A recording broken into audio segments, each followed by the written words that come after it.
tá?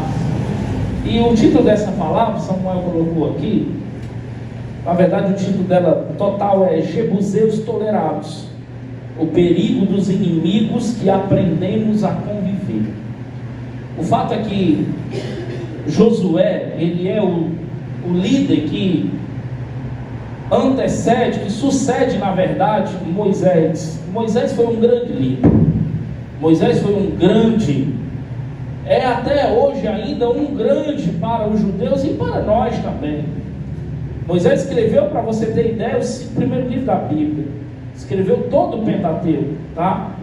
Então, Moisés, suceder alguém como Moisés, eu acredito que não é fácil, não é simples você suceder um grande líder e você fazer uma transição de liderança bem sucedida.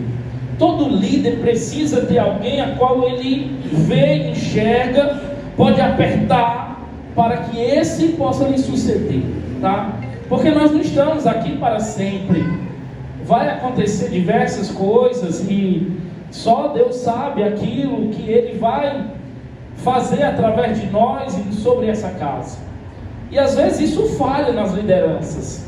A gente fica muito centralizado em nós até Deus conduzir um Josué, filho de Nun, para que possa nos suceder. E esse homem Josué, diferentemente de Moisés, você lembra, Moisés libertou o povo lá do Egito. Moisés, ele foi um libertador, depois ele se torna um legislador, porque o povo, a partir de Abraão, Deus pega Abraão lá em Gênesis 12, Deus chama Abraão, sai da tua terra, da tua parentela, vai para a terra a qual eu te mostrarei. Abraão, por fé, por ousadia, não recebeu um mapa, não sabia para onde ia, mas mesmo assim ele confiou em Deus, mesmo assim ele recebeu o direcionamento da parte de Deus. Talvez eu e você não faríamos isso hoje. Talvez nós perguntaríamos algo a Deus, talvez traímos objeções a Deus: para onde eu vou, como é que eu vou fazer, como vou me sustentar, ter minha família. Abraão não fez nada disso. Escutou a palavra da parte de Deus, recebeu essa palavra. Ele vinha de um lar idólatra, o seu pai Terá era idólatra. Uma coisa é você já ter uma base de fé, outra coisa é não existir base. E ele escuta essa voz, acredita nessa voz, sai de uma cidade chamada Ur dos Caldeus e vai para o lugar qual Deus ia mostrar para ele. A partir desse homem Abraão, Deus começa a formar um povo. Nós estamos vendo nos noticiários todo o tempo a guerra entre os judeus e a Palestina. Você está vendo isso? Né? Isso precisa ser olhado, porque tem muitos fatos bíblicos, escatológicos, que apontam para esses eventos. Agora os Estados Unidos entraram nessa guerra. O Donald Trump está falando em paz. O texto bíblico diz que enquanto tiver guerra, nós estamos tudo bem. Mas quando começar a aparecer paz, a gente precisa abrir os nossos olhos. Nós estamos diante desse cenário. Nós estamos diante desse relato. Nós estamos vivendo talvez a última geração, ou talvez a geração do meu filho seja a última. Nós não sabemos, não dá para precisar data. Mas o fato é que o relógio escatológico está andando rápido. E a qualquer momento, talvez uma bomba ataque e destrua a mesquita onde vai ser construído o terceiro templo, e as coisas vão acelerar. Então nós precisamos vigiar, nós precisamos estar atentos. Abraão, ele recebe essa incumbência da parte de Deus, e Deus, ele não escolheu um povo. Ele não olhou lá de cima e disse: eu vou escolher um povo. Não, ele disse: eu vou formar um povo. E ele forma um povo a partir desse homem chamado Abraão. O nome dele ainda era Abrão, mas depois o nome dele é mudado para Abraão. E a partir de Abraão, primeiro patriarca, Deus começa a formar um povo. Deus começa a construir um povo. E Abraão, depois de Abraão vem Isaac, depois de Isaac vem Jacó, depois de Jacó vem as 12 tribos de Israel. Você lembra? Está tudo bem até aqui? Vem as 12 tribos de Israel. E aí sim nós temos o Israel. Lá em Gênesis, Deus já tinha dito para Abraão: a tua descendência, a tua posteridade vai ficar escrava 430 anos no Egito. Isso se cumpriu. Então nós temos o livro de Êxodo. O livro de Êxodo é isso. O livro de Êxodo é o povo escravo no Egito. Porque no finalzinho do livro de Gênesis, aí tem a história de José. Por conta da fome, as tribos vão para lá, na verdade ainda não eram tribos, eram os irmãos de José, vão para lá por causa da fome, e lá eles recebem todo o amparo necessário. Mas depois que José morre, depois que o faraó a conhecer José morre, aquela descendência que se tornou numerosa, agora se tornou escrava. Tudo bem até aqui? Estou trazendo um panorama para você, nem ia fazer isso, estou dando um panorama para você. Então eles agora estão escravos no Egito. E aí Moisés, ele estava sendo preservado desde o início, desde o berço, desde quando ele era um bebezinho, ele já estava sendo preservado. E Moisés foi educado dentro da cultura egípcia. Moisés era inteligente, era culto, era intelectual, mas tinha sangue judeu dentro dele, sangue hebreu dentro dele. Moisés uma hora mata o egípcio e Moisés foge. Quando Moisés foge, lá em Midian, Deus começa a se revelar a Moisés. Moisés vê Deus numa sarça ardente, e era uma sarça que era consumida pelo fogo, mas ao mesmo tempo não se consumia. E ali Deus fala com ele. Moisés pergunta para aquele homem quem ele era, e o nosso grande Deus disse: eu sou o que sou. Então ali ele se revela para Moisés. Moisés recebe incumbências da parte do Senhor, recebe direcionamento da parte do Senhor, e Moisés se torna uma tipografia de Cristo. Moisés se torna um libertador. E como libertador, agora Moisés recebe a missão de ir para o Egito e libertar aquele povo, que era um povo muito numeroso. Estudiosos dizem que era em torno de 5 milhões de pessoas. Era muita gente. Então Moisés recebe a incumbência de libertar esse pessoal. E ele vai lá, liberta o povo a partir das 10 pragas. Você lembra das 10 pragas? Então ele vai libertar o povo com mão forte. Deus endureceu o coração de Faraó, e ele não permitia que o povo ia, até ir a 10ª praga, a morte dos primogênitos. Assim o Faraó liberta o povo sai, e a partir dali o povo começa a ser peregrino, o povo começa a ser nômade. Deus já tinha prometido uma terra para eles. Deus disse: olha, eu vou tirar vocês da escravidão e vou levar vocês para a mesma terra que prometi a Abraão, Canaã, a terra que manda leite e mel, a terra da promessa. E a partir dali eles começaram uma peregrinação, começaram a ter muitos empecilhos. O primeiro deles foi o Mar Vermelho. Passaram o Mar Vermelho e tiveram vários outros empecilhos, mas Deus sempre esteve com eles, e eles foram sendo conduzidos naquele caminho. E essa é uma figura de linguagem para nós. Nós também fomos libertos do pecado, libertos da escravidão do Egito, fomos retirados os grilhões das nossas mãos, e o Senhor está nos conduzindo agora. Nós estamos em peregrinação. Você não é dessa terra, você é peregrino. Você é peregrino aqui, você é nômade aqui. Não fixe os teus olhos muito aqui, porque aqui não é o seu lugar. Aqui você está de passagem. Então não fixe os seus olhos nas coisas terrenas, não fixe os seus olhos nas coisas seculares, porque elas são passageiras, elas são efêmeras. Nós somos esse povo. E às vezes nós lemos esses livros e vemos: que povo murmurador, que povo que reclama, que povo obstinado. Nós somos assim, nós somos desse jeito. Por tudo nós nos zangamos, por tudo nós nos chateamos, por tudo nós queremos a nossa justiça própria, por tudo a gente não quer vir para o culto, tudo ocupa o lugar de Deus. A gente cria ídolos no nosso coração, como eles criaram lá o bezerro de ouro. Nós somos esse povo, nós somos esse povo. E da mesma forma que Moisés conduzia esse povo para Canaã, o Senhor está nos conduzindo para Canaã celestial. Não mais uma terra aqui, mas um lugar lá no céu. Novos céus. É para lá que nós estamos indo. Nós somos peregrinos. E o fato é que essa peregrinação deveria demorar pouco tempo. O trajeto não era um trajeto longo, mas por conta da murmuração do povo, por conta da obstinação do povo, da rebeldia do povo, por várias vezes Deus se zangou, se irou, se chateou com tudo aquilo, ao ponto de Moisés dizer: Senhor, se tu destruir esse povo, Pai, apaga o meu nome do livro da Bíblia. Imagina você dizer isso por um povo, por uma nação. Senhor, eu estou disposto a perder minha salvação por amor a eles. Moisés fez isso, e Deus foi muito paciente. Mas ao mesmo tempo, querido, tem hora que a paciência de Deus se esgota. Tem hora que a medida da iniquidade fecha, e a paciência de Deus vira juízo.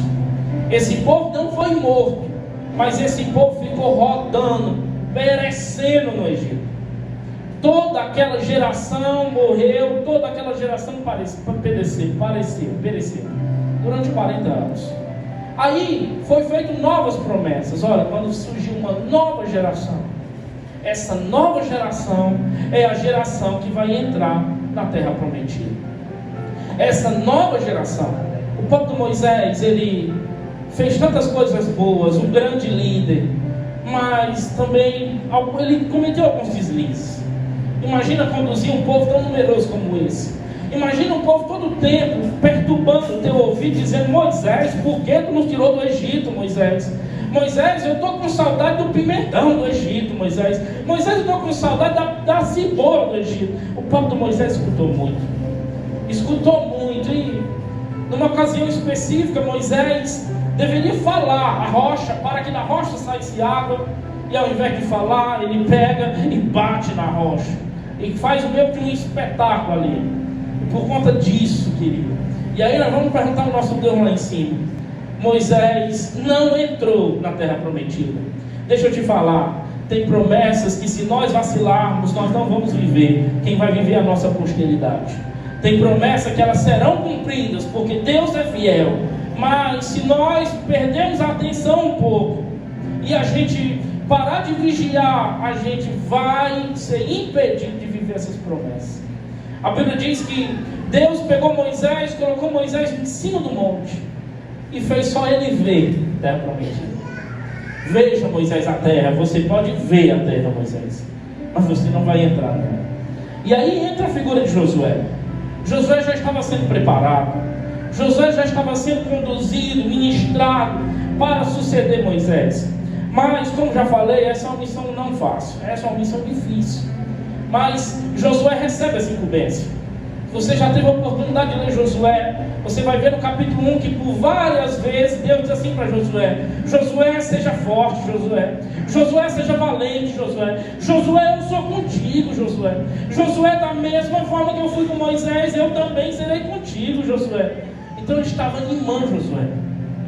Ele estava enchendo Josué de ânimo. Ele estava dizendo: Josué, não se compara, Josué. Josué, da mesma forma que eu fui com Moisés, o teu grande líder, eu também vou ser contigo, Josué. Então ele tenta animar Josué. E ele faz assim. O capítulo 1 de Josué vai falar sobre isso. E Josué, diferente de Moisés, que era um libertador e um legislador, Josué era um guerreiro. Josué era um lutador. Josué era um general de guerra. Josué entrou com uma missão específica. Josué entrou para conquistar aquela terra e dividir aquela terra para as 12 tribos. E assim ele fez, querido. Primeira incumbência dele, ele passa o Jordão. E quando ele passa o Jordão, a Bíblia diz que era tempo de cheia. O Jordão estava cheio, transbordante. Sabe o que Deus fez? Deus repetiu o mesmo milagre que fez com Moisés, abrindo o Mar Vermelho. Agora Deus abriu o Jordão. Deus repetiu o milagre. E eles passaram a pé seco.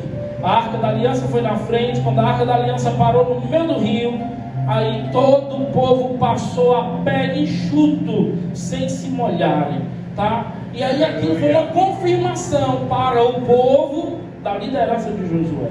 A partir dali o povo disse: Deus é com Josué. Deus está com essa liderança. Deus fez essa transição de liderança bem sucedida. E a partir dali Josué virou esse grande líder. E aí ele passa o Jordão. Quando passa o Jordão, levanta um altar em Gilgal. Quando levanta um altar em Gilgal, agora tinha os desafios de Jericó, as muralhas. Parece assim com a nossa vida. A gente vence um leão e quando é no outro dia tem um maior. A gente passa por uma coisa e no outro dia tem uma muralha gigante. Essa muralha era tão grande, querido, que tinha casas construídas nela. Imagina o tamanho dessas muralhas. Muralhas largas, espessas, que tinham casas em cima dela.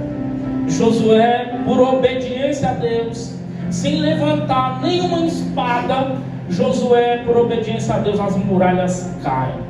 As muralhas vão ao chão. E Josué conquista Jericó. Foi a primeira cidade conquistada no território de Canaã. Lembre, pensem, Esse era um território que já estava prometido, mas ele precisava ser conquistado. Sim, nós recebemos promessas da parte do Senhor, mas nós precisamos nos posicionar, nós precisamos conquistar. Se ficarmos de braços cruzados, você pode ter um grande potencial diante do Senhor. Se você não se posicionar, se você ficar de braços cruzados, esperando as coisas acontecerem, não vai, meu filho, não vai.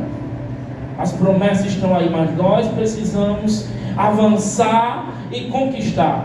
Josué conquistou Jericó, e Josué conquistou 31 reis em todos os seus territórios. Saiu conquistando os territórios, a sua abrangência. E aqui nesse capítulo 15, Josué já está a dividir as heranças. Josué já está a dividir os territórios. Aqui no capítulo 15, Josué está dividindo o território da maior tribo. Você sabe qual era a maior tribo de Israel? A maior tribo de Israel era a tribo de Judá. A maior tribo era a tribo a qual viria o leão da tribo de Judá, Jesus Cristo. Essa era a maior tribo. Era uma tribo numerosa. Josué começa a dividir essa tribo, e esse capítulo tem 63 versos. É longo, é grande. E no último verso dessa divisão, a qual você vai escutar o relato das cidades. Olha, você ganhou esse território, você ganhou ali, você ganhou acolá. Sim, Deus divide territórios para nós. Tem lugar que é nossa jurisdição, tem lugar que não é nossa jurisdição.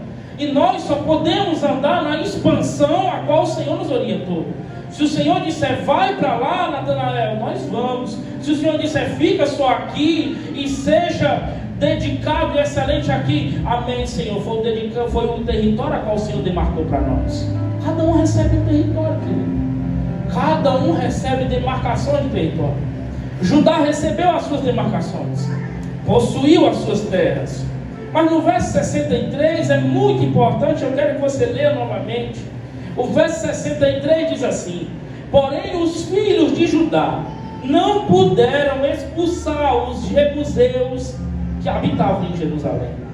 Assim os jebuseus habitam com os filhos de Judá em Jerusalém até ao dia de hoje. Esse texto é muito curioso porque traz um alerta muito grande para nós. Eles conquistaram, derrotaram, derrubaram muralhas, conquistaram povos, reis, e expulsaram inimigos. Mas quando chega no verso 63, o texto diz para nós que Judá, por mais numerosa, poderosa que fosse, Judá não conseguiu expulsar os jebuseus. Os jebuseus ficaram lá. Os jebuseus ficaram no meio deles. O texto diz para nós que eles estão lá até o dia de hoje. Esse dia de hoje não é hoje, mas é até quando o cronista, o autor, estava escrevendo. E o que tem isso a ver conosco, pastor?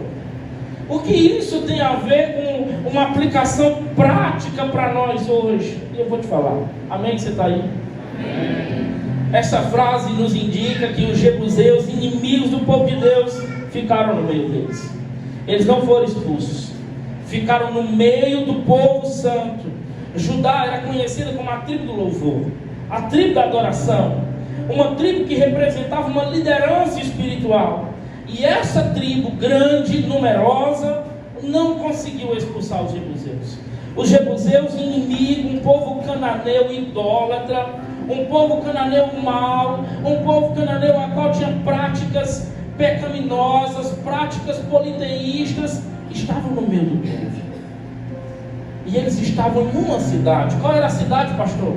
Qual era a cidade que nós citamos? Qual era a cidade que eles estavam? Eles estavam em Jerusalém. Eles ficaram justamente posicionados em Jerusalém.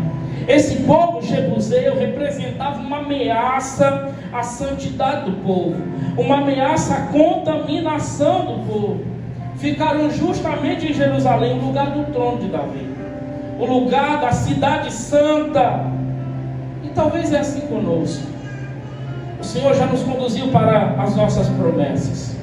Nós já passamos o Mar Vermelho, já fizemos a nossa peregrinação, já estamos entrando dentro da nossa promessa que o Senhor nos disse. Já derrubamos muralhas, já passamos o Jordão em cheia, já estamos possuindo a nossa terra. mas a gente não está tendo força de arrancar os jebuseus do nosso coração, da nossa Jerusalém. Os jebuseus, querido, representam pecados que estão infiltrados dentro da nossa vida, pecados ocultos, pecados escondidos, inimigos que não foram derrotados ainda. Eles estão ainda lá, eles estão lá, e eles são perigosos. A ordem de Deus foi: matem todos, retirem todos daí. Algumas pessoas nem entendem isso. Olha, Deus genocida. Não, Deus não queria contaminação com o povo.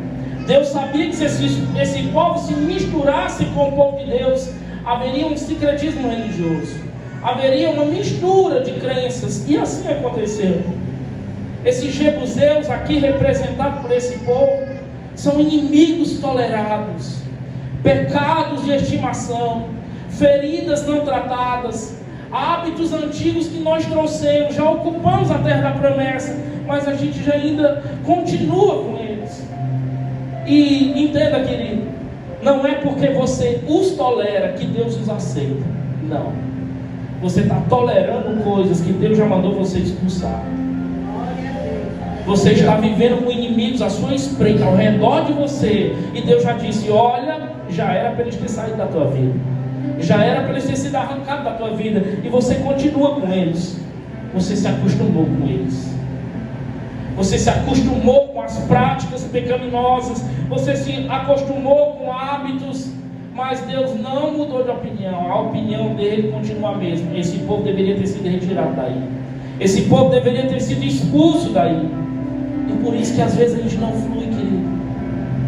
Tem gente que tem um tempão de igreja, tem um tempão de ministério, e não flui, não avança, é travado, áreas da vida que não sai do lugar. Talvez tenha jebuseu no seu território, talvez tenha jebuseus na sua Jerusalém, e hoje nós precisamos dar uma limpa no nosso território.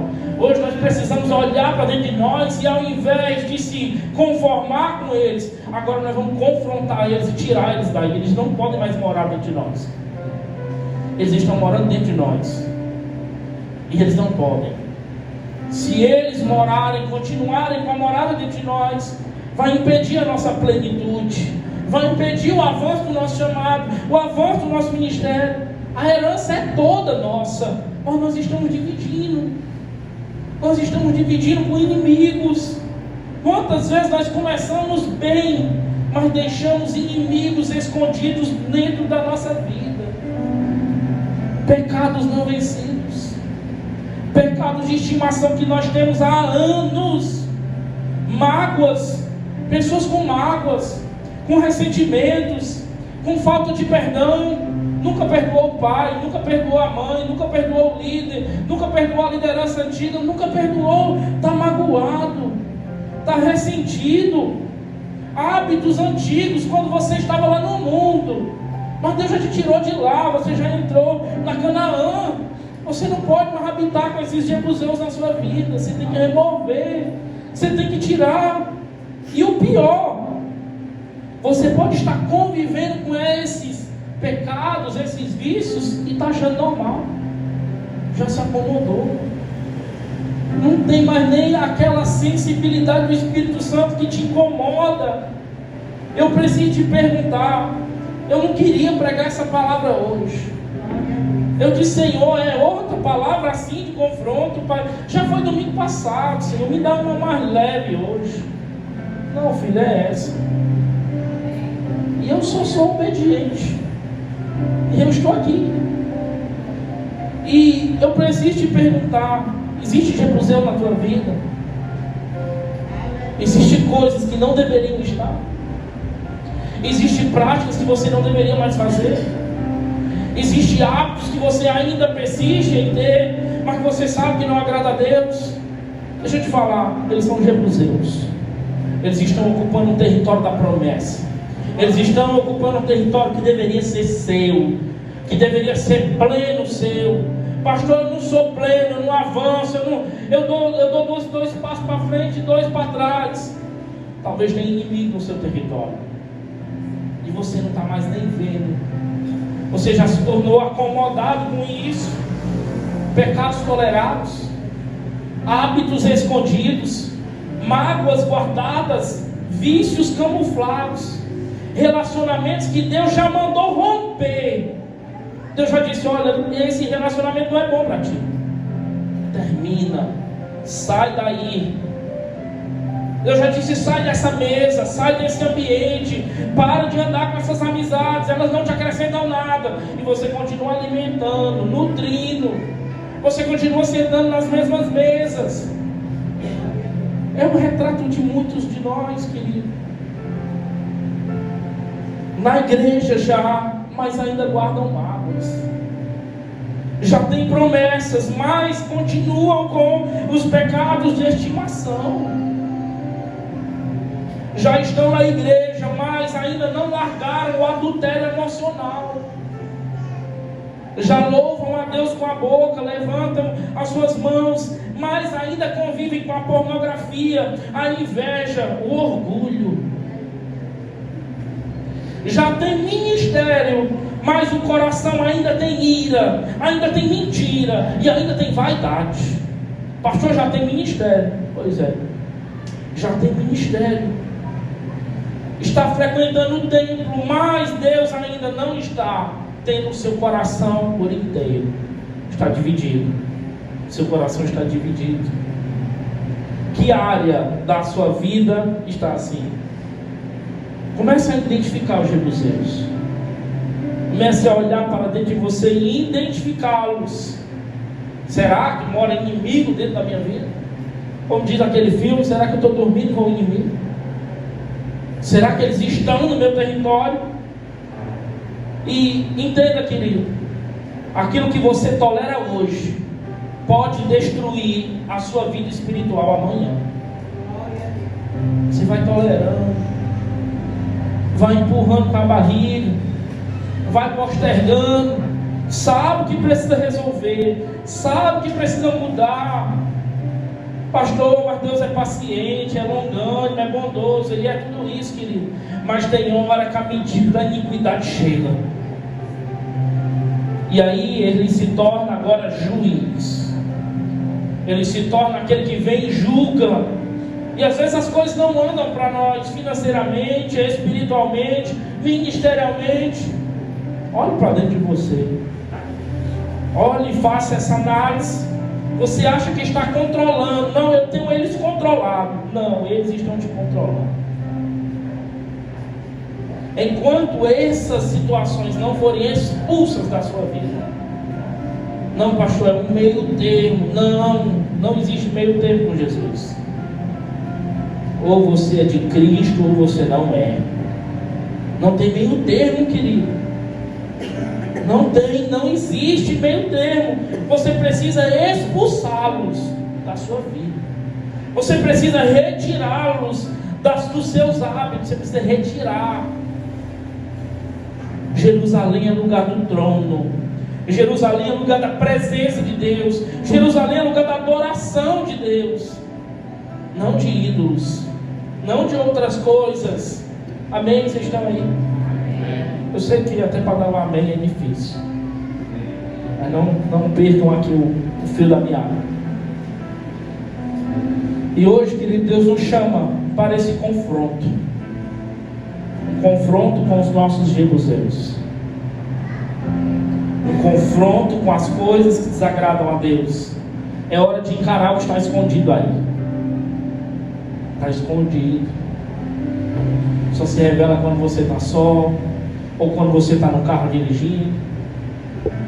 Alguma coisa que está aí escondida. Pare de negociar com o pecado. Pare. Quantos sonhos de Deus estão travados por causa desse inimigo que você tem tolerado? E os sonhos estão travados. Porque, querido, para atingir plenitude precisa de santidade. A Bíblia diz assim: sem santificação ninguém verá o Senhor. Se tiver jebuseu dentro do nosso território, nós não vamos ver o Senhor. Quantas promessas travadas porque você permitiu que esse pecado continuasse na sua vida. E ele está aí há anos. Chegou o dia, a noite, de declararmos guerra a essas coisas. Guerra. vou tirar. Eu vou retirar agora, vou expulsar. Não dá mais para tolerar. Não dá mais para continuar com isso. É noite de nós varrermos o nosso coração, tirando tudo aquilo que impede o Rei da Glória de entrar e reinar, de entrar nas nossas vidas. Josué 3,5, olha o texto: santificai-vos, porque amanhã o Senhor fará maravilhas no meio de vós. Quer viver maravilhas? Quer viver prodígios? Quer viver muralhas caindo? Quer viver o sobrenatural de Deus? Quer viver avanço em áreas? Santificação, querido. Tem que ter uma vida de santificação. E não dá para ter santificação com inimigos dentro do nosso território, inimigos dentro da nossa casa. Esses jebuseus, como já citei, são pecados não vencidos, que a gente aprendeu a conviver, que a gente aprendeu a tolerar. São vícios escondidos, orgulho camuflado de santidade, olhos que julgam, boca que fere, coração que manipula, desobediências sutis. Preste atenção: pecados aceitáveis. Não é aceitável, não tem nada a ver, não dá para conviver, não dá para tolerar, não dá. São áreas da nossa vida que não foram ainda entregues totalmente a Deus. Se não atingiu essa plenitude dessa entrega, preste atenção: o perigo não está só no pecado que escandaliza. Tem gente que só vê o pecado que escandaliza. É o adultério, é a fornicação, é o roubo. São pecados visíveis, não é assim? Esses ganham as mídias. Não só esse o pecado que escandaliza. O perigo maior é o pecado que foi domesticado. Foi domesticado o pecado. Eu tolero, me acomodei com ele, deixa eles aí. Não consegui expulsar, deixa eles aí. Eu vou vivendo com eles, eu vou tolerando eles, eu vou empurrando com a barriga eles. Eu sei que tem que resolver, mas eu não resolvo, não chegou o dia ainda. Vamos colocar para debaixo do tapete. Vamos para mais um dia, vamos para mais uma escala, vamos para mais um culto. E eles continuam. Eu vou repetir: o pecado não está, o perigo não está só no pecado que escandaliza. O perigo maior é o pecado que foi domesticado. Você tem pecado domesticado? Pecado que virou estimação? É estimação. Por isso que ele chama pecado de estimação. Ele já virou quase um bichinho de estimação. Eu levo para lá para tomar banho, eu dou comida, eu nutro, eu alimento. Esses jebuseus tolerados se tornam obstáculos futuros, queridos. O que não é tratado hoje se torna um gigante amanhã. O que tu vai postergando, adiando, deixando para resolver depois, vai se tornar um gigante no amanhã. É igual a raiva, a mágoa. Você já teve mágoa? Quem já teve mágoa aqui? Vou começar por mim. Quem já teve ressentimento aqui? Quem já se sentiu frustrado aqui? Quem já foi magoado, ressentido, ofendido aqui? Todos, queridos. Todos. Esses sentimentos são como uma plantinha, que eles vão se instalando no nosso coração. Se eu não me resolvo logo, se eu não libero perdão logo, se eu não chamo para conversar logo, se eu não chamo para resolver logo, essas raízes vão crescendo dentro do meu coração. Quer ver? Você fica sem falar com uma pessoa. Tem gente que deixa de falar com os outros, ninguém sabe nem por quê. Não falo mais com aquela. Mas por quê? Não, é porque ela não falava comigo, eu não falava com ela, e pronto, ficou. Ninguém se fala mais. Você já passou por situações assim? Aí a raiz da amargura, a raiz da mágoa, do ressentimento, ela vai crescendo. É como se criassem muros entre uma pessoa e outra. Mas não se tem nada entre um e outro. E mesmo que se tenha, querido, a palavra de Deus pede para nós perdoarmos. A palavra de Deus pede para nós darmos a outra face, para nós caminharmos mais uma légua. Não é para nós guardar mágoa, não é para nós ficar ressentidos, não é. Mas a gente fica. Aí isso vai crescendo no nosso coração, vai nos dominando, querido, e isso vai se tornando grande. Se você falar logo, deixa eu te dar um conselho. Brigou, vou dar um exemplo dos cônjuges. Brigou com o cônjuge hoje. O Luan brigou com a Ela. Tá quebrado. Só um exemplo. Tá repreendido, é só um exemplo. O Luan brigou com a Ela, um exemplo. Se continuar, o Luan não falar, a Ela não falar, aí a Ela dizer, ó, tu dorme aí no sofá hoje. Eu vou dormir na cama, tu fica no sofá hoje. Tranca a porta, aí no outro dia fica chateado, não fala, não chama, não resolve. Mais um dia, mais 2 dias. Um pouco quem era casado se torna só amigo, que pouco era só amigo não tem mais amizade, estão só vivendo na mesma casa. E aquela situação que era simples de quebrar com o perdão, de derrubar, quebrar o orgulho, vai crescendo. É assim que os jebuseus são. Eles são simples agora. Aqui não era um povo grande os jebuseus, era um povo pequeno, era só uma cidade. Se o povo quisesse, Israel quisesse, tinha tirado eles de lá. Mas eles começaram a tolerar, começaram a se acomodar, começaram a dizer, não, deixa aí. Esses jebuseus aqui, queridos, revelam uma fé parcial, uma obediência incompleta. Deus mandou eles expulsarem todos e eles não fizeram. Quantos de nós obedecendo só o que nos convém? Quantos de nós cumprindo só o que nos convém? Não, isso aqui não me convém, eu não vou fazer. Isso aqui eu não concordo, eu não vou fazer. Faz só o que convém. Isso, querido, desculpa, isso, essa obediência parcial é uma desobediência disfarçada. Todas essas são frases minhas, tá? Viu, Dick? Se você quiser, né? A Dick diz que às vezes eu falo rápido, dá para anotar as frases. Todas são frases minhas, aqui é tudo minha. Obediência parcial é desobediência disfarçada. Não, mandou ele expulsar, mas eu vou deixar. Eu vou tolerar. Isso significa que nós não terminamos a missão. Nós fizemos as coisas só de forma parcial. Você obedece em tudo, menos no perdão. Você obedece em tudo, menos na área sexual. Você obedece em tudo, menos nas finanças. Nessa área aqui eu não sou não. Eu sou fiel em todas essas, mas nessa eu não sou. E aí? Esses jebuseus vão ganhando espaço na nossa alma. As raízes vão crescendo dentro de nós. E eu queria, se eu tiver tempo aqui, eu queria citar alguns exemplos práticos de jebuseus que podem estar instalados em nossa vida. Amém? Tudo bem? Vamos lá. Amém? Amém. Glória a Deus.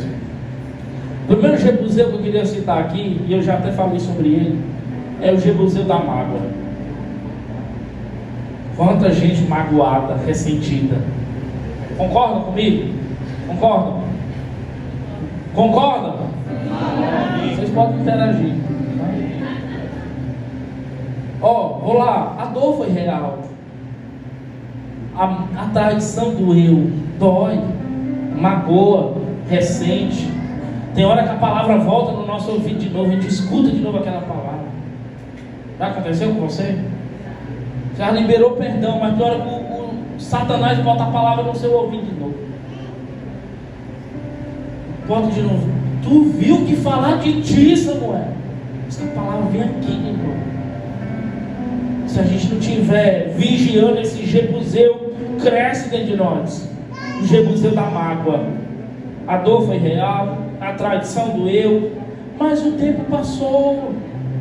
E mesmo com o tempo passando, o perdão não foi liberado ainda. Não foi liberado. A mágoa é um jebuseu que constrói muros no nosso coração. A pessoa vive relembrando a ofensa. A pessoa vive se afastando de quem feriu, se justificando. Exemplo, mágoa com líderes espirituais. Você já se magoou com líderes espirituais? Eu vou levantar minha mão. Eu já. Vou dar, se os que não levantaram não se magoaram, levantem, vocês vão se magoar. Vai vir. Não, queridos, ninguém é perfeito. Eu já me magoei com líderes espirituais. Foi só uma vez, pastor? 2, 3, 4, 5. Quer que eu bote os outros dentro da mão? 6, 7, 8, 9, 10. Quer que eu bote os outros? Eu boto. Tem mais dele. Várias vezes, querido. Mas se eu continuasse com essas mágoas no meu coração, eu ia travar o meu ministério. Como é que eu ia subir e ter autoridade para ministrar uma palavra com mágoa? Com ressentimento? Como é que eu vou colocar a mão na cabeça de uma pessoa e ter autoridade para orar com ressentimento, com mágoa? Se você já foi magoado por um líder, que você libere perdão, meu querido, no nome de Jesus. Pastor, doeu, me magoei, eu sei como é. Eu sei como é. Eu sei que é chato ser ferido, magoado, escutar palavras que você não merece, né, mano? Né, Marco? Escutar palavras que você não merece. Esqueça. Releve. Perdoe. Quando você se perdoar, você vai se sentir mais leve, porque esse Jebuseu você retirou da sua vida. Feridas familiares profundas. Quem já teve essa situação com familiares? Vai acontecer. A sua família não é perfeita. Você não é perfeito. Vai acontecer. Perdoe seu pai. Perdoe sua mãe. Perdoe seu filho. Filhos, perdoem seus pais. Tem pai que não recebeu o manual de criação com os filhos. Está aprendendo na prática. Está aprendendo errando. Está aprendendo fazendo. Perdoe. Filhos, não guardem mágoa dos seus pais. Perdoem. Pais, não guardem mágoa dos seus filhos. Perdoem. Mateus 6,15 diz: se porém não perdoardes aos homens, tampouco vosso Pai vos perdoará. É um trecho muito forte. Pastor, eu não consigo perdoar, pois segundo a Bíblia diz que se eu não perdoo, eu não sou perdoado pelo meu Pai. Você quer ser perdoado por Deus? Me responda, você quer ser perdoado por Deus? Perdoe. Eu não sei o que aconteceu, perdoe. Se resolva. Tire esse Jebuseu hoje da sua vida. Peça perdão, libere perdão. Queridos, as pessoas já me ofenderam várias vezes. Muitas delas eu não tinha culpa. E muitas eu nunca fui atrás de chamar. A pessoa foi, falou. Várias vezes. Depois de muito tempo eu recebo uma mensagem. Eu recebo um direct. A pessoa me pedindo perdão. A pessoa me dizendo: pastor, o senhor não tinha culpa não, pastor. É porque eu tinha que encontrar o culpado, pastor. E sempre é o pastor, querido. O culpado sempre tem que achar um culpado. Se não é o pastor, é o pai. Se não é o pai, é a mãe. Sempre tem que achar um culpado. Geralmente quem está na igreja, geralmente o culpado é o pastor. Eu não estou me eximindo dos erros. Tem erro que é do pastor mesmo, mas tem muito erro que não é não, querido. Tem hora que eu fico: Senhor, eu não fiz nada. Jesus, botaram na minha conta de novo. Aí passa, eu choro com Deus, eu desabafo com Deus, né? Aí depois de um tempo, aí chega um direct, pedir de perdão, eu digo: Senhor, o Senhor me justifica. E é assim, querido. Eu não tinha guardado mágoa nenhum, nem um pingo dessa pessoa. Mas ela estava com um problema comigo, depois mandou uma mensagem pedindo perdão. Se você tem um problema com alguém, você que está aqui nessa casa, você que está ouvindo online, você tem um problema com alguém, mande uma mensagem e peça perdão. Mande uma mensagem, remova o Jebuseu da sua vida e peça perdão. Pastor, mas não dá certo. Dá. Você quer receber o perdão do Pai? Volta a perguntar: você quer receber o perdão do Pai? Esse perdão é chamado um perdão vertical. Se eu quero receber o perdão vertical, eu preciso dar perdão horizontal. Eu tenho que perdoar os homens, as mulheres, as mágoas, os ressentimentos, as palavras que eu não merecia ouvir. Eu preciso perdoar. Esse dia precisa ser arrancado da nossa vida. Efésios 4:32 diz: antes sede um para com os outros benignos. Não é o Lucas, é benignos, perdoando-vos uns aos outros. Se perdoando. Porque tem dia que tem pessoas que é difícil a convivência, mas a gente aprende. A gente aprende. Deus molha a gente, tira o orgulho, a gente vai. Por quê, pastor? Porque você também não é fácil não, querido. Você também não é simples não. Ai, ela, ele, ai, não sei o quê. Olha para você agora. Não olha para ninguém, olha para tu agora. Tu também não é fácil não. Tu também é difícil. Tu também tem um temperamento forte. Tu também é orgulhoso. Então perdoe, não alimente isso. Outra coisa, pecados de estimação. Pecados que você já identificou, sabe que é errado, mas não consegue abrir mão. Continua com eles. Já está criando, já botou coleirinha, já botou roupinha, já deu nome ao pecado. Tem gente que já está dando nome ao pecado. É quase um cachorrinho que você quer em casa, é quase um gatinho que você quer em casa. Virou uma coisa de estimação. Você não luta contra, você se acomodou. Virou parte da rotina, um vício secreto, um comportamento não tratado. O perigo é que esses pecados enferrujam a nossa consciência. A gente perde a sensibilidade do Espírito Santo. Nos acomodamos com eles, toleramos eles, começam a minar a nossa comunhão com Deus, neutralizam o poder espiritual. Exemplo, vocês querem exemplo? Amém? Vocês estão aí? Podem. Amém. Exemplo, vou dar alguns exemplos. Mentirinhas. Não, pastor, não é uma mentira, não. É uma mentirinha, pastor. Não existe, é mentira. Não, pastor, é uma meia verdade. Não, é mentira. É mentira.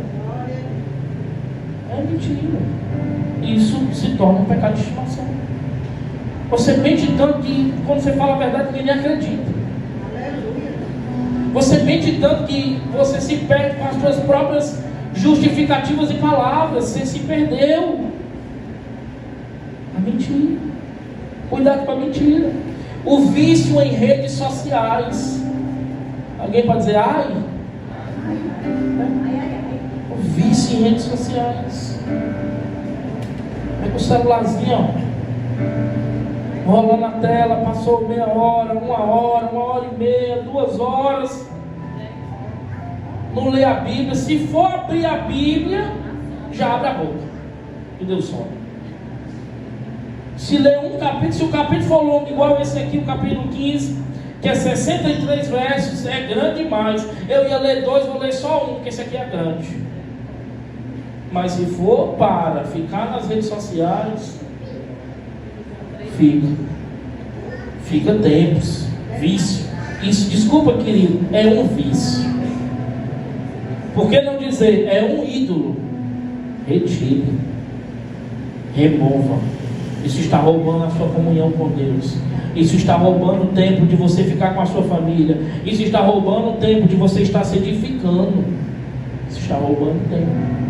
Outra coisa, orgulho disfarçado de opinião firme. Não, pastor, não sou orgulhoso não. Sustenta ali que...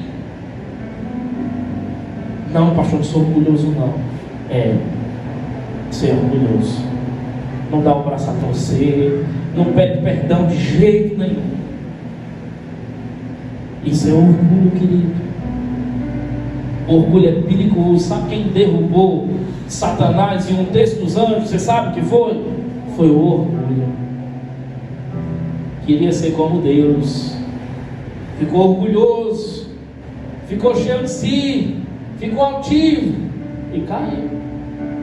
Sabe o que Salomão diz? A soberba precede a ruína. O soberbo sempre vai cair. Pessoas soberbas sempre vão cair. Orgulho disfarçado de opinião forte. Não, é o meu temperamento, pastor. Porque a minha opinião é firme. Queridos, ao longo da minha vida eu comecei a aprender. Aqui tem coisas que não vale a pena. Tem situações que é melhor a gente abrir mão, a gente tomar uma outra atitude, porque senão vai criando orgulho, vai criando raízes. E esses pecados sempre atraem outros. Sempre. Esses pecados são portas de entrada para outros tipos de pecado. Você está nutrindo algo que Deus já mandou você crucificar? E essa pergunta é para você. Quiser anotar, anota, viu, Diego? Você está nutrindo algo que Deus já mandou você crucificar? Expulse esse jebuseu antes que ele contamine toda a terra.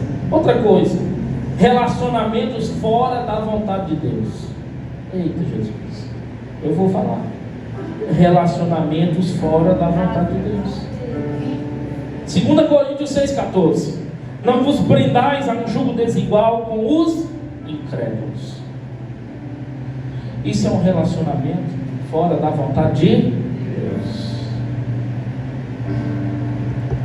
Relacionamentos contrários à palavra geram ruína espiritual. A luz não se mistura com as trevas. Exemplos: namoro com quem não teme ao Senhor. Não, eu estou evangelizando ele, pastor. Pelo amor de Deus, irmão, não faça isso. Por isso que aqui a gente sempre pede, não é uma ordenança da casa, porque nós não vivemos dentro dessa teologia de paternidade, cobertura espiritual. Você não precisa pedir minha satisfação, minha opinião para nada. Você é livre, querido. Mas eu estou aqui como um mediador, estou aqui para te ajudar. A gente sempre pede, quando você for namorar, se você quiser receber um conselho, venha falar conosco. Porque às vezes não é amor, às vezes é carne, às vezes é solidão, às vezes é coração enganoso. E aí você faz de escondido, aí com um pouco você dá com a cara no muro. Isso te esfria, isso te tira da igreja, isso te tira o prazer de estar na presença de Deus. Você não consegue mais orar, você não consegue mais ler a palavra. Tenha cuidado. Esteja em vigilância espiritual nessa área. Aqui tem uma igreja de muitos jovens. Se você está solteiro, solteira, calma. Procure alguém que tenha princípios espirituais. Não queime etapas, viva as etapas certinhas. Namore em santidade. E crente namora é para casar. Você não vai... Não, eu vou me relacionar com esse, depois eu vou me relacionar com aquele, depois eu vou me relacionar... Não, querido. Fique firme. Fique firme, fique atento, amém? Tudo bem? Jovens. O Samuel está namorando, sabia, gente? O Samuel está namorando. Samuel. Mas a menina é crente. Né, Samuel? A menina é crente. Pronto, gostei, Samuel. Tiver ele caladinho assim, é porque ela está namorando aí, ó. Então cuidado com os namoros. Outra coisa, amizades que te arrastam para o mundo. E aí? E os amigos estão te chamando para vir para a igreja? Ou te chamam para... Tem amigo que chama a gente para qualquer coisa. Vamos comer um espetinho, vamos correr, vamos fazer isso, vamos pro beach tênis, vamos jogar bola, vamos não sei o quê, mas não chama para vir para o culto. Eu fico doido. Como é que pode, cara? O cara é o maior convidador das coisas, mas não chama ninguém para vir para o culto.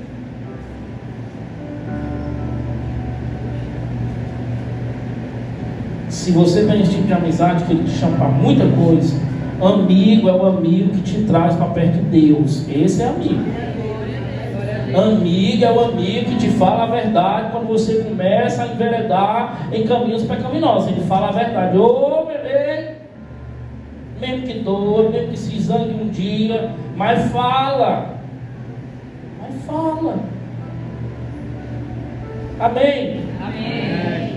Outra coisa, alianças emocionais que enfraquecem o nosso espiritual. Alianças. Com quem você tem aliança? Aliança é uma coisa muito séria, gente. Com quem você mais anda? Essas pessoas falam mais de quê? Qual é o assunto que você mais fala? O que a tua boca, o que o teu coração está cheio e a tua boca fala? Pensa aí, eu pergunto isso para você. Peraí, os meus amigos, eles falam mais disso aqui. Pronto, é isso aqui que vai dominar a tua vida, querido. Não, o meu coração está cheio disso, por isso a minha boca é Bíblia. A boca fala do que o coração está cheio. Cuidado com alianças que podem te levar a enfraquecer na fé. Alianças que não te confrontam. Tem gente que não sabe ser confrontado. Vamos lá, eu vou falar também. Tem gente que não sabe ser confrontado. Alguém pode dizer amém? Amém. Tudo leva para o pessoal. Não é tudo não, senhor. Tudo leva para o pessoal. Tudo se sente rejeitado. Tudo acha que é uma piada. É não, querido. Saiba ser chamado a atenção. Isso é uma qualidade. Quem sabe ser chamado a atenção, como diz a Natália e agora a Mona, vai ser esticado. Vai se permitir viver processos. Se a gente fosse ferir com tudo, se magoar com tudo, achar que é pessoal comigo, é comigo, a gente não anda, querido. Alianças. Eu te pergunto, os teus amigos da igreja, eles falam de quê quando estão na igreja? Aí também você se pergunta. Os teus amigos que você anda aqui na igreja, eles discipulam um ao outro, cuidam um do outro, falam de Bíblia um do outro, ajudam um ao outro. Aí você fica com a resposta sua. Porque é assim que eu passei. Pastor, então todo o tempo para falar de igreja, de Bíblia? Não. Mas amigos precisam discipular amigos. Amigos precisam confrontar amigos. Amigos precisam correr. Tem gente que está perto dos outros, aí quando precisa de ajuda, vai procurar um outro lá. E o amigo que está aí, bem pertinho, não está não. Vigie isso, querido. Vigie. O que você ainda mantém de relacionamentos que Deus já mandou você romper? Anota aí, Miele. O que você ainda mantém que Deus já mandou você romper. Você mantém ainda, mas Deus vai dizer, não é para você ficar com esse relacionamento. Não é para você ter essa amizade. Não é. Deus já mandou ser removido o Jebuseu, mas você continua com ele. Preste atenção aqui, por favor. Relacionamentos fora da vontade de Deus parecem inofensivos, mas eles vão governando o nosso coração, vão ocupando a nossa vida. Outra coisa, influências mundanas e impureza nos olhos.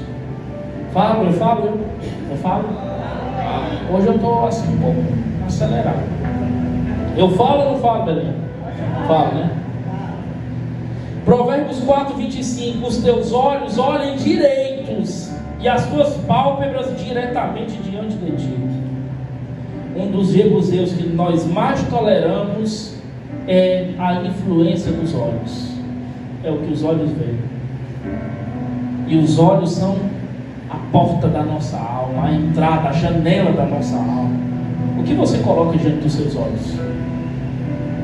O que você coloca diante dos seus olhos? Crentes que toleram conteúdos imorais, filmes, músicas carregadas de sensualidade. Isso vai afetando a sua vida espiritual. Amém? Ninguém diz amém, né? Amém. Séries de TV, de Netflix, de Prime Video, séries com adultério. com traição, sensualidade explícita.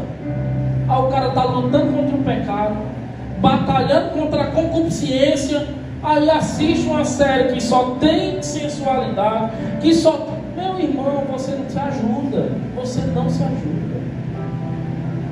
O que você coloca diante dos teus olhos? Amém? Amém. Outra coisa, redes sociais que alimentam cobiça e inveja. As redes sociais que vão servem para cobiçar, para olhar o fulano, para olhar o ciclano, para ter inveja, para ter comparação, refém de likes. Olha o tanto de like que teve nessa foto, e a minha não tem nada. Ninguém gosta de mim, ninguém me ama. Aí entra nas crises. Quem tem ansiedade, a ansiedade ataca. Estou falando alguma bobeira? Estímulos visuais que despertam desejos impuros. Se eu coloco aquilo nos meus olhos, aquilo pode me levar a um estímulo, não é? Homens, cadê os homens? Não é? Mulheres também. Se eu boto aquilo nos meus olhos, eu estou consumindo aquele conteúdo, aquilo pode me levar a uma situação. Outro jebuseu, a inveja. Eu falo da inveja? Provérbios 27:4. Cruel é o furor e impetuosa a ira, mas quem poderá resistir à inveja? Eita. Pastor, existe gente invejosa? Não existe não. De jeito nenhum. Só os montes. A inveja é um jebuseu. A inveja é um pecado que está sendo tolerado. Não, pastor, mas aí o senhor já está exagerando. É um pecado. Está ocupando território, está ocupando Jerusalém. Essa inveja se esconde através de críticas, comparações, insatisfação constante. Um coração invejoso não se alegra com o que Deus faz nos outros, porque sente que merecia mais. Eu merecia mais. Eu quero para estar fazendo isso. Eu quero para estar assim. Eu quero para... Isso é inveja. Isso é inveja. Exemplo, fulano nem orava tanto e Deus já está usando ele. Ela só é elogiada porque é bonita, as mulheres. Por que o meu ministério não cresce igual ao dele? Isso é o que? Inveja. Comparações. Isso é nocivo. O que você sente? Isso é uma pergunta para você. O que você sente quando o outro prospera?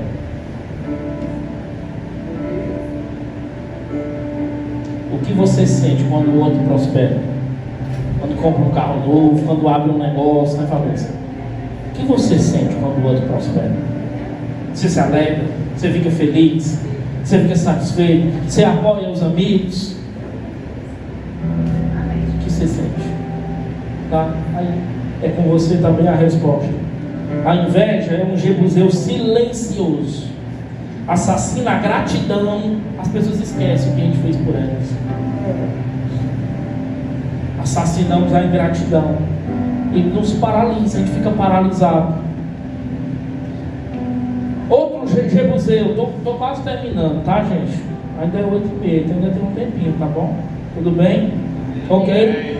Quem está? Posso continuar? Pode. Não, vou perguntar. Eu posso continuar? Pode. Certo. Quem me dá 5 minutos, levanta a mão.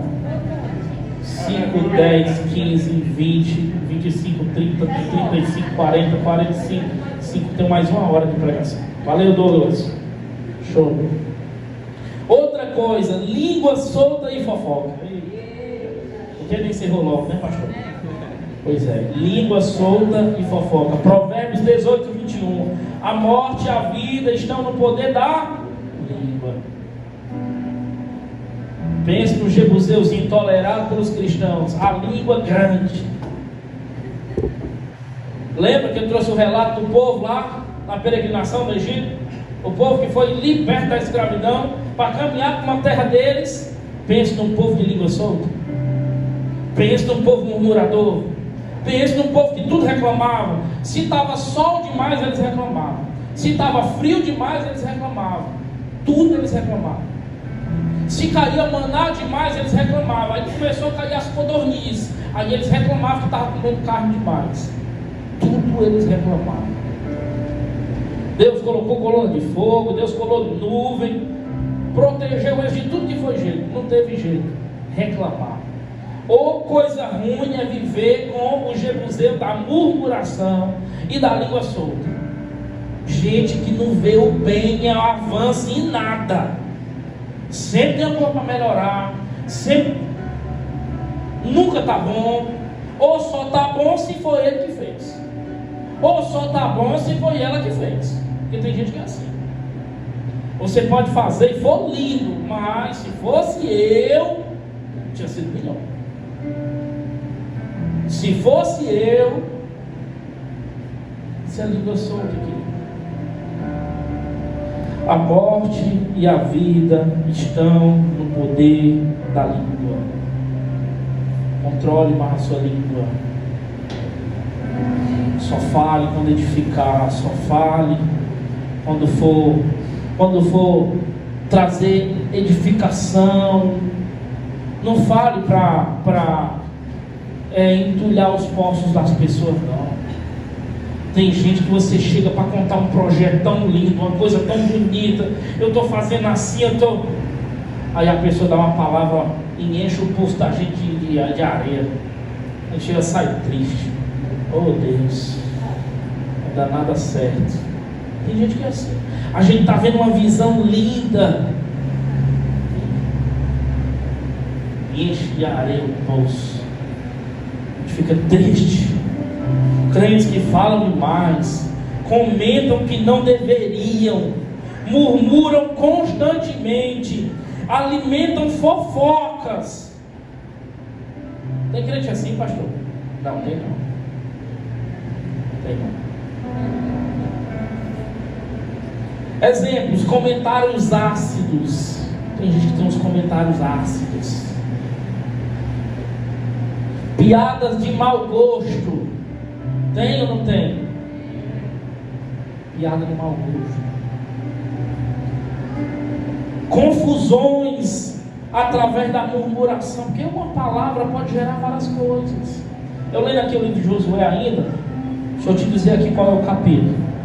Quando você vai para o capítulo 22, depois se você quiser ler, você lê. O capítulo 22, você vai ver que as 2 tribos e meia já tinham recebido a herança antes de entrar no Jordão, antes de passar o Jordão.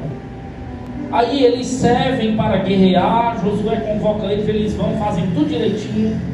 E aí chega o dia que Josué diz: olha, vocês podem voltar para lá. Quando eles voltam, eles levantam um altar.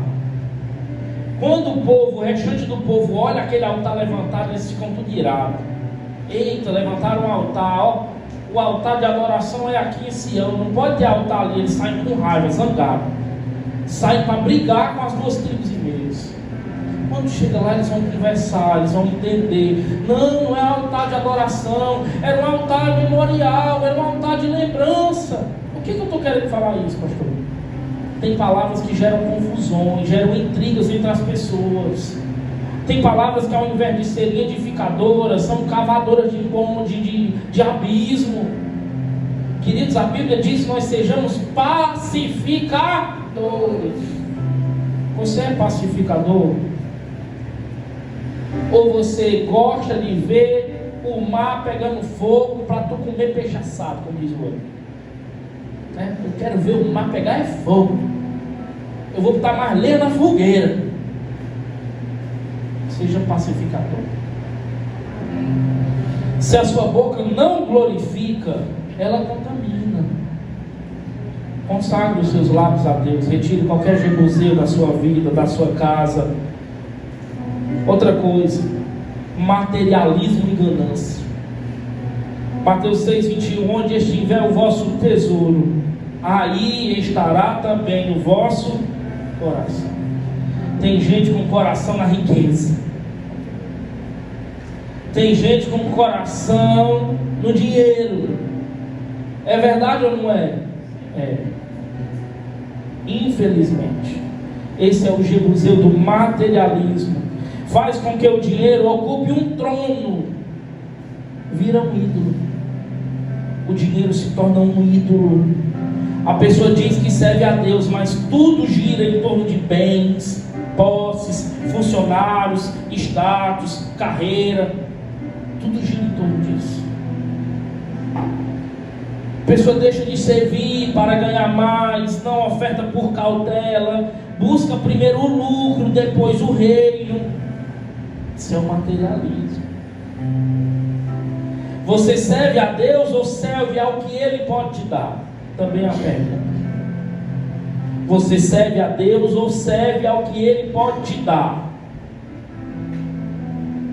Esse jebuseu parece normal, mas é um dos que mais roubam a intimidade do povo de Deus. Amém? Vocês estão aí? Estou terminando, tá? O último jebuseu, podia listar vários aqui.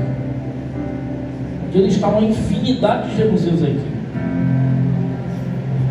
Mas o último que eu quero listar: pecados sexuais não vencidos. Eu falo. 1 Coríntios 6,18. Paulo está escrevendo à igreja de Corinto. E ele diz: fugir da imoralidade sexual. Esse é um dos jebuseus mais tolerados. Muitos vivem uma vida dupla, consagrados na igreja, mas a mente está escrava. Relacionamentos impuros, masturbação, pornografia, pensamentos imorais. Ninguém diz nada. Exemplos: vida sexual ativa fora do casamento.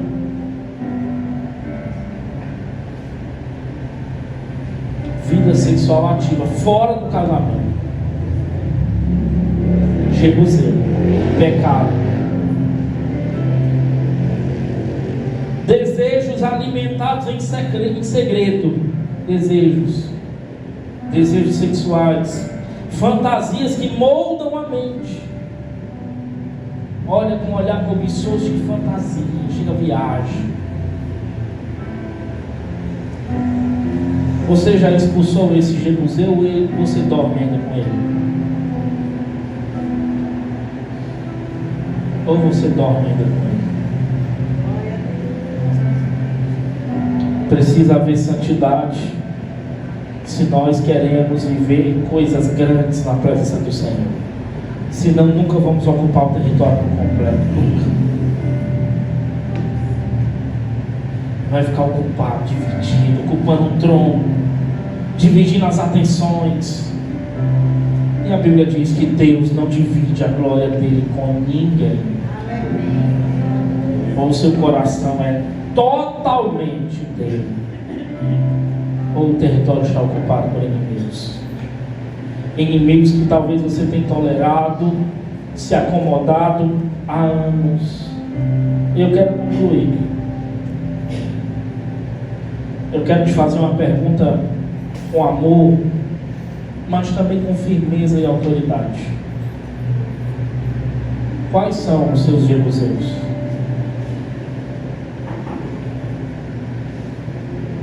Queridos, aqui na igreja, nós não estamos para julgar e condenar e apontar ninguém.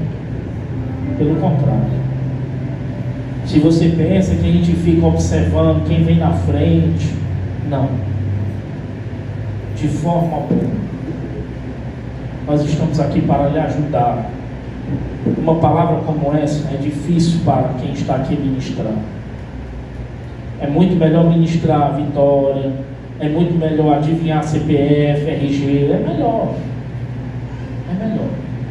Mas uma palavra como essa, de confronto, é uma palavra que muda a nossa vida.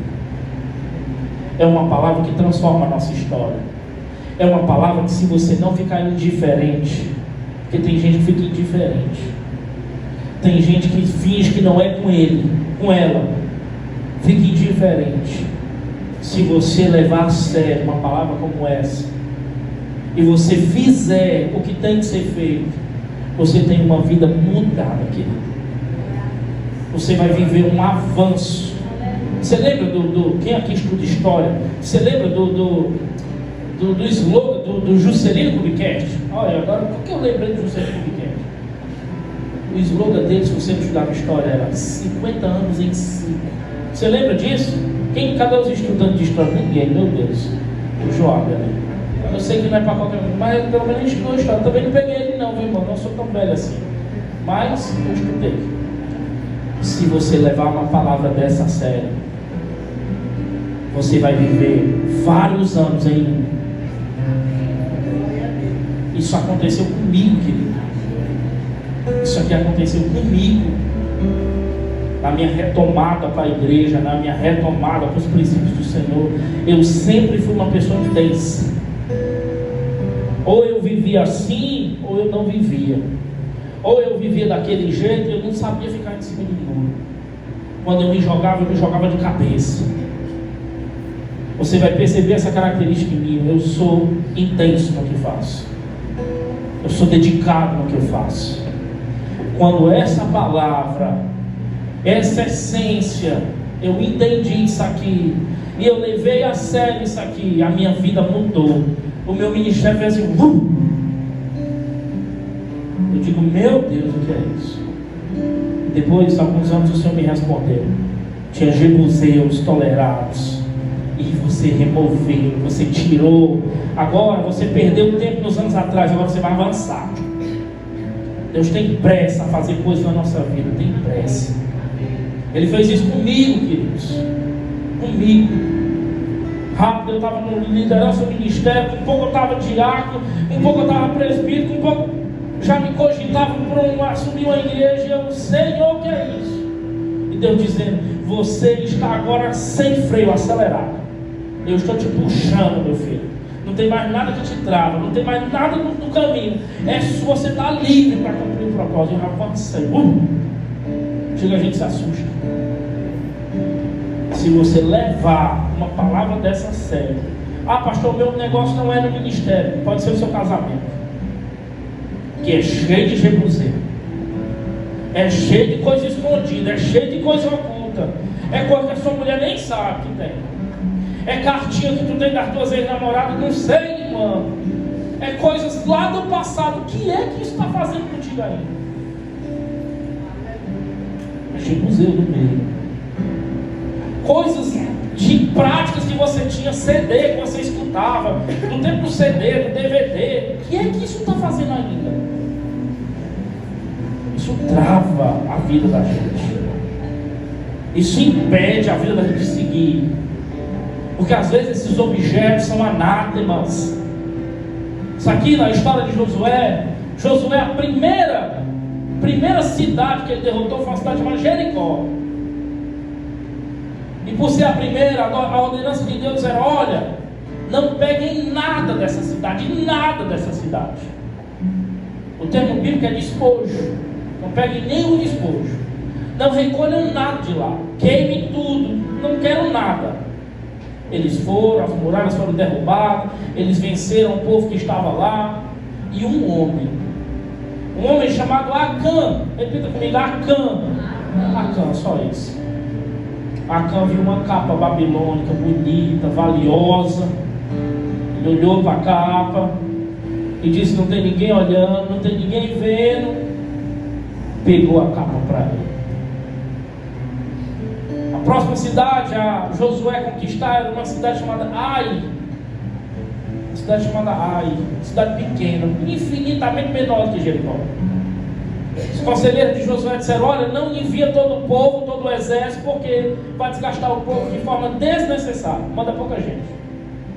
Josué assim, recebeu o conselho e mandou pouca gente. Morreu 36 pessoas dos homens de Deus naqueles dias, e os outros voltaram correndo, porque senão eles tinham morrido também. Josué rasgou as suas vestes. Josué clamou a Deus, disse, meu Deus, mas como? Acabamos de derrotar a poderosa Jericó. Como a gente foi derrotado por uma cidadezinha dessa? Sabe que Deus respondeu? Porque tem Jebuseu enterrado dentro da tenda da congregação. Porque tem pecados ocultos, escondidos dentro da tua vida, da tua congregação. Josué orou a Deus e disse: Senhor, como a gente faz? Naquele tempo eles tinham uma expressão chamada lançar sortes. Lançar sorte significa a soberania de Deus. Eles lançaram a sorte, e a sorte caiu justamente sobre a casa de um homem chamado Acã. Acã foi chamado de: você fez isso, Acã? Fiz.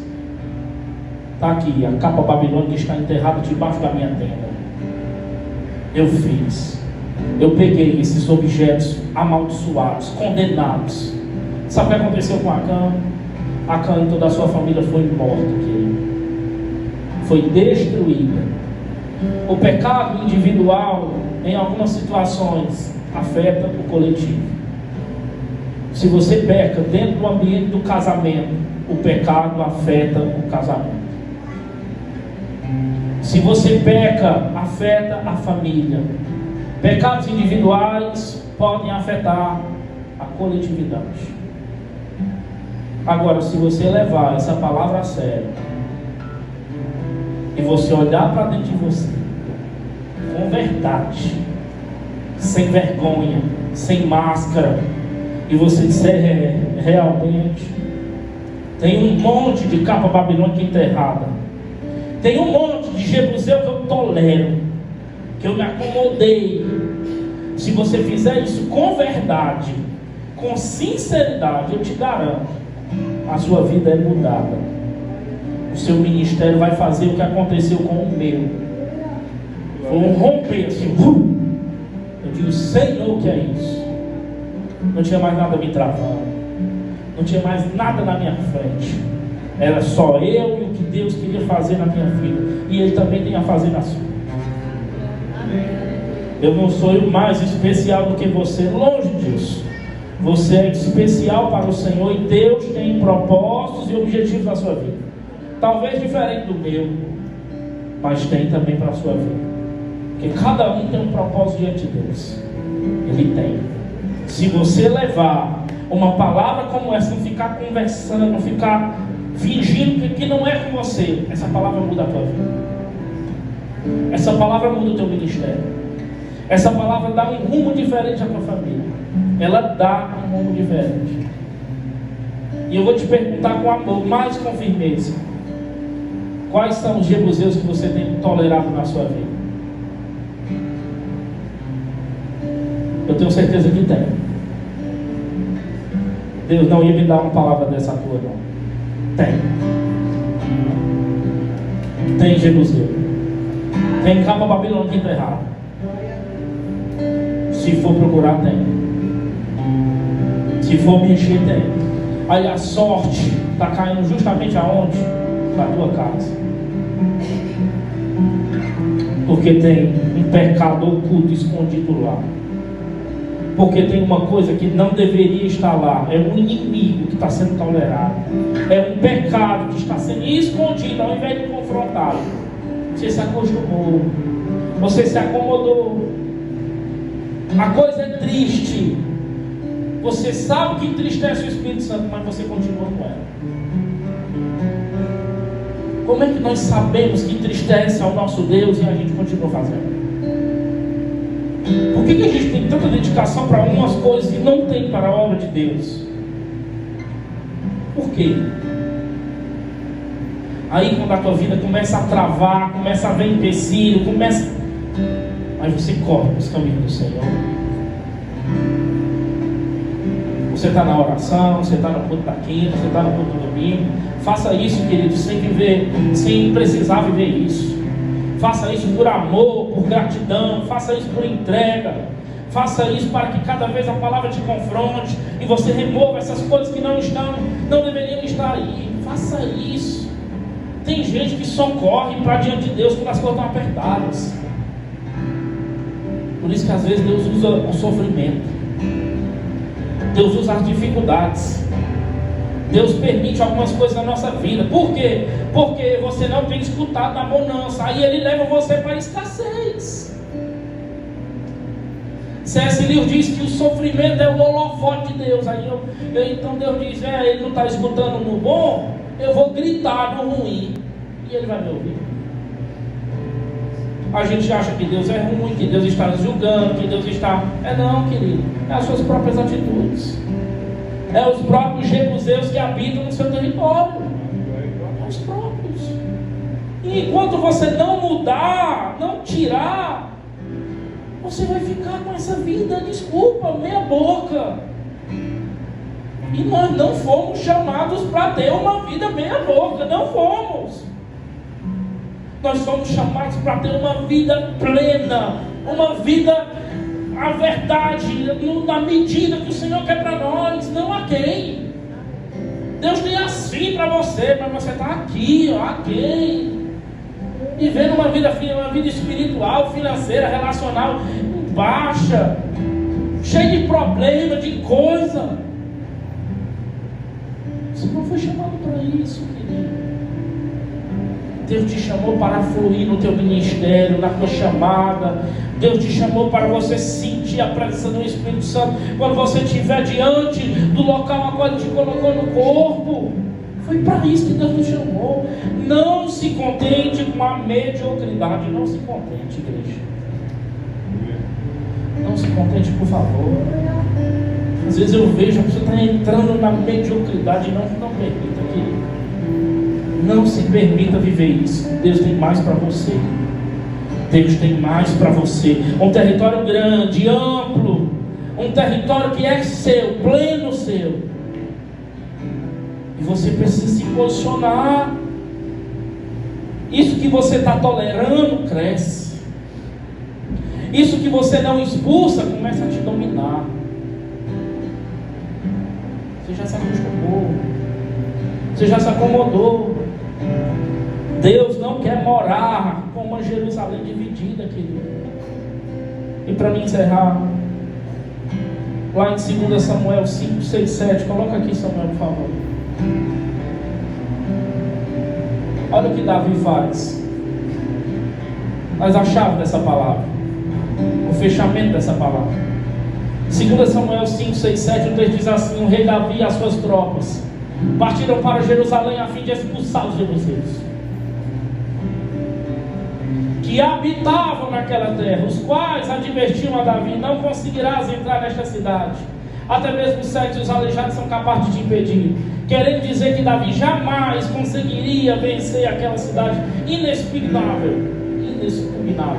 Contudo, Davi conquistou a fortaleza de Sião, e esta passou a ser a cidade de Davi. Glória a Deus, aleluia. Davi foi e expulsou os jebuseus. Isso é plenitude. Isso é fazer o que deve ser feito. Ele não fez acordo com eles. Ele não fez aliança com eles. Eles zombaram de Davi. Davi foi lá e conquistou a cidade. E é isso que Deus tem para as nossas vidas. É isso que Deus tem para a sua história. Desculpa, não é tempo de tolerar mais. É tempo de enfrentar. É tempo de descrever. É esses. Está aqui, ó, são esses. É esses que eu ainda estou vivendo, tolerando, permitindo. Mas eu não vou mais. Agora eu vou enfrentar. Agora eu vou conquistar como fez Davi. Agora eu vou retirar do meu território. Para isso, queridos, precisa de um posicionamento. Só conquista quem se posiciona. Só conquista quem se coloca de pé, se levanta, diz: já chega. Chega o tempo de passar pano, de justificar, não, de tolerar, não mais. É tempo de guerra, é tempo de conquistar, tirar, de olhar para dentro de nós e dizer: isso aqui já está aqui há muito tempo, já criou raízes em mim há muito tempo, mas é com você. Eu fiz a minha parte, o que Deus me pediu. O louvor pode subir. Eu fiz o que o Senhor me incumbiu aqui essa noite. Eu entreguei a palavra que Ele me entregou também. Com tudo que eu podia, com tudo que eu consegui. Uma noite de uma limpeza espiritual. Se você levar a palavra a sério. Se você não ficar achando que não é com você. Se você levar a sério, eu vou voltar a dizer, a sua vida vai mudar. Deus vai transformar a tua história. Tu vai olhar para você e vai dizer: o que Deus fez, meu Deus? Olha onde estou, Jesus.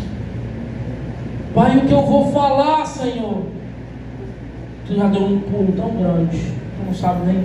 Deus vai nos capacitando, querido. Deus vai nos moldando, sem travas, sem jebuseus. Essa é uma noite de você olhar para dentro de você e expulsar, renunciar, decidir, se posicionar. Volta a falar: não está ninguém aqui para te julgar. Não tem ninguém aqui para te julgar. Nós não somos esse tipo de igreja. Tu viu quem foi lá para frente hoje? Não. Nós não somos esse tipo de igreja, querido. De forma nenhuma. Nós estamos aqui para te ajudar, para orar pela sua vida. E uma palavra como essa pode mudar a sua história. Não porque foi eu que ministrei aqui, eu não sou nada.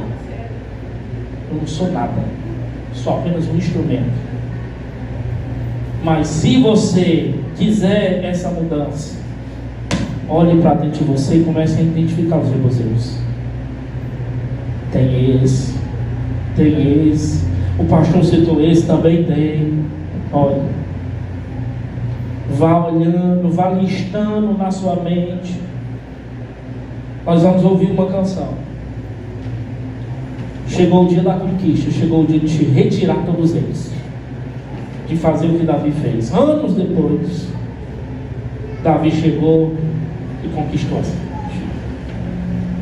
Davi chegou e disse: já chega. Já chega.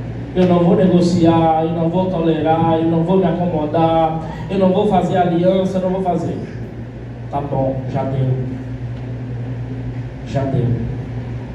Essa é a noite em que você pode olhar para dentro de você e fazer, tomar esse posicionamento. E aí é com você e Deus, que eu não uso aqui técnicas de emocionalismo nem neurolinguística para te convencer a nada. E nunca vou. Aqui quem convence é o Espírito Santo e a administração.